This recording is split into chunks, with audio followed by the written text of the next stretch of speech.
You guys, it's day 11 of our Resurrection Eggs Easter devotional. I'm so sorry. I'm so late, but we were just getting stuff ready for the Easter Jam tomorrow. So tune in to YouTube tomorrow and check it out. So let's see what's inside of our day 11 eggs. We got rocks. We got a little rock in the one that we made. Another one a little bigger, and in the fancy set we got a huge rock. What's up with all the rocks? Well, back in the time when Jesus was on earth, when someone died, they were put inside of a tomb, and a huge rock that weighed about as much as a car weighs, it was put in front of the opening. And this was to make sure that nobody stole the dead body or all the valuable stuff that they were going to be buried with. That person who died was going to have buried with them. Jesus was a little different. Since his followers had been talking about him being the Messiah and raising from the dead, the Jewish leaders were scared that one of the disciples or another one of his close followers would come and steal his body and try to pretend that he rose from the dead. So the Roman governor Pontius Pilate didn't want to take any chances. So not only did he have this ginormous stone placed in front of Jesus's tomb, but the stone had a Roman seal on it, which is like a stamp. A seal is like a stamp on the edge of the stone.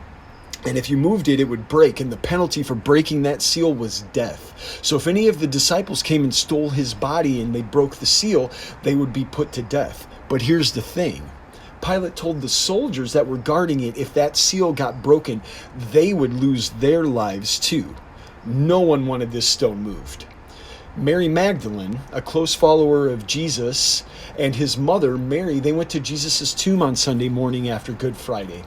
And when Jesus was crucified on Friday, that sundown was a Sabbath. So they couldn't do anything from sundown on Friday to sundown on Sunday. Nothing could be done during the Sabbath. So both of the Marys had to wait until sundown Saturday to be able to go and put perfume on his body, put spices on his body for burial. But because there was no light, remember it's 2,000 years ago, there's no light, they had to wait until Sunday morning. So Sunday morning, right before sunrise, when the sky starts to get a little brighter, that's when they started going over to his tomb. And when they got there was no stone, and they were freaking out, and they looked inside, and all they saw were Jesus's clothes where he was laid to rest, but no Jesus. And Mary was so afraid and so confused that she didn't even remember Jesus's teachings that he would rise from the dead on the third day, Friday, Saturday, Sunday.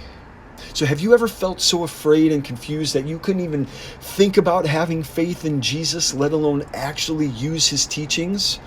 I've felt like that before, lots of times. And when we don't remember, or worse, we don't know God's true word in his teaching, the Bible, it gets real super hard to have faith. But he spoke the words into truth for a reason. Even when we're feeling afraid, angry, or confused, God's true word is full of love, joy, peace, patience, kindness, goodness, gentleness, faithfulness, and self-control.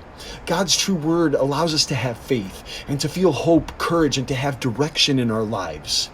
In his true word, we find the history of the miracle of the stone being rolled away from his tomb and resurrection. That's what we get to read about. And that is so hopeful and so encouraging. So let's not just study God's true word at Christmas and Easter. Let's do it all year round, and then we'll always have that hope and courage. Tomorrow's Easter. Yeah. I love you guys. I'll see you then. And tune in 10:30. The link goes up. Your parents will get an email for Easter Jam Easter Special. See you tomorrow. Oh, and don't forget, one more devotional tomorrow, the 12th one. Dozen is 12. Today's day 11. You have one more tomorrow. Love you guys.